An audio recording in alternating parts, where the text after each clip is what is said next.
I'm Vanessa Warne. I'm a professor in the Department of English, Theatre, Film, and Media. I'm Sarah Elvins. I'm from the History Department. We co-taught together Making Home, a course that is 3,000 level for both English and History.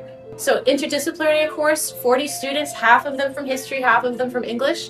Lots of hands-on stuff and kind of adventures in interdisciplinary hands-on humanities. This is our chance to really show off all we've learned and all we've made. And so we told everybody to bring the quilt square. The quilt was one of the hands-on activities that we had. And so everyone had to contribute to that. But then also people could share other things that they had made. Yeah, it's kind of our version of a county fair without the ribbons and the stress, and a way to celebrate. So we've made this temporary collaborative quilt. It'll only exist for an hour today, and then those squares will go back to their makers. And it was a chance for us to kind of really show our learning and our connection and kind of temporarily connect as we have been able to do over these last 13 weeks. And you can probably hear in the background all of the discussion that's going on. So it's been great. It's really great. My name's Hannah Nishi. I am a fourth year English honors student. I made a crazy quilt square, a crazy quilt tote bag, embroidery. I also made some hair art. I wanted to engage with the crazy quilts and the quilting just because I have not really done fabric craft before. I'm Indiana Ondiski. I'm a fourth year honors major in the English faculty.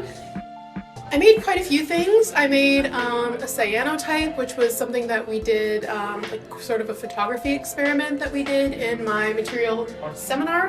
Definitely the hands-on section was very interesting to me, so I spent 8 hours on a quilt square inspired by Mal Wilder from the Little House on the Prairie books.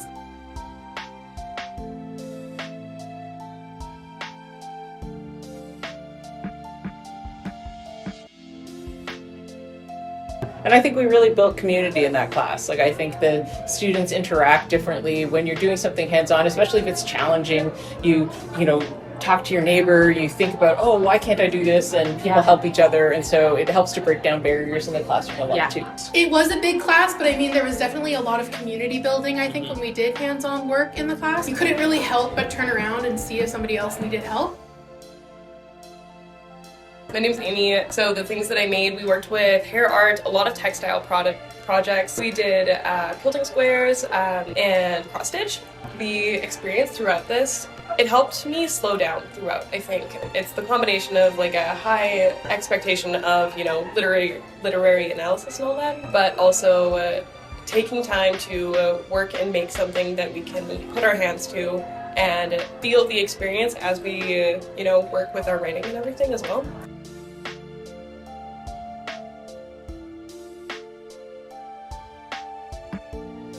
I just learned so much more because I think if it was just reading books and articles, I would still learn a lot, but I would just not learn the same amount as with actually doing the activity.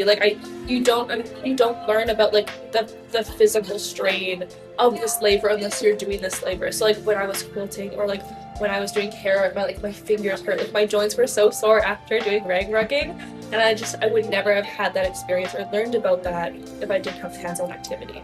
Our work together was made possible by a TLEF grant, Teaching, Learning, Enhancement grant from the Faculty of Arts, and that funded our work. We were able to do things like go to Dalnevert Museum and Visitor Center downtown. We were able to work in the Helen Burns Food Lab here at U of M and make crafting supplies. Buy crafting supplies, buy a very big bag of flour, and it's been kind of an amazing adventure. We've learned a lot from each other. Everything I made, definitely the Blue Willow cross stitch. That was really enjoyable just because I got to make it during a trip, so I have this association of place as well with the thing that I created.